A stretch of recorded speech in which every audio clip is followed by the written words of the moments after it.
এই গরমে ঠান্ডা, ঠান্ডা কিছু না হলে কি হয়? তাই হচ্ছে আমি বুদ্ধি করে ডাব এনে ডাব দিয়ে হচ্ছে পুডিং বানিয়ে দিয়েছি। একটা ডাব কয়জনা খাবে? তাই হচ্ছে আমি ভাবলাম যে পুডিং বানিয়ে দিই যাতে সবাই খেতে পারে।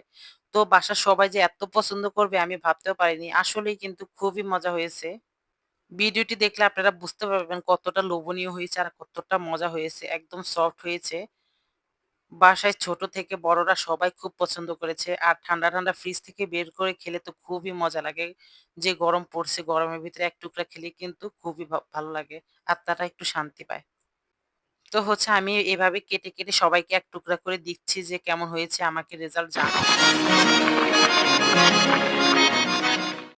আসসালামু আলাইকুম প্রিয় বন্ধুরা। এখানে হচ্ছে আমি ২ টা ডাব নিয়েছি। ২ টা ডাবের পানি এখানে পুরোপুরি।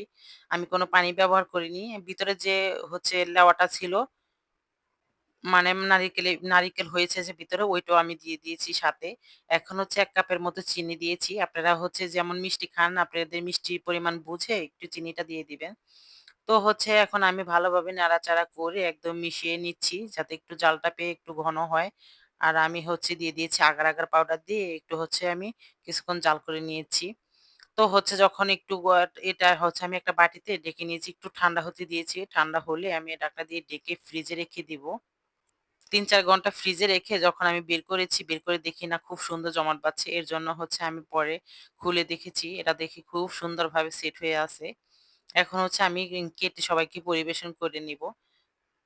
বিশ্বাস করেন এটা বানানো যতটা সহজ খেতেও কিন্তু ততটাই মজা। আর দেখতে যতটা লোভনীয় হয়েছে খেতেও খুব মজা হয়েছে। বাচ্চারা এত পছন্দ করছে কিছুক্ষণ পরে এসে একটা, একটা করে নিয়ে হাতে নিয়ে খাচ্ছে। সাথে নারিকেলগুলো দিয়ে দিয়েছি। এর জন্য হচ্ছে আরো বেশি ভালো লেগেছে। তবে হচ্ছে আপনারাও বাসায় এভাবে বানাবেন আর বানায় খেয়ে কমেন্ট বক্সে জানাবেন কেমন হয়েছে। আর আমার ভিডিওটি যাদের ভালো লেগেছে তাদের হচ্ছে লাইক, কমেন্ট, শেয়ার করতে ভুলবেন না। আল্লাহ হাফেজ। আসসালামু আলাইকুম।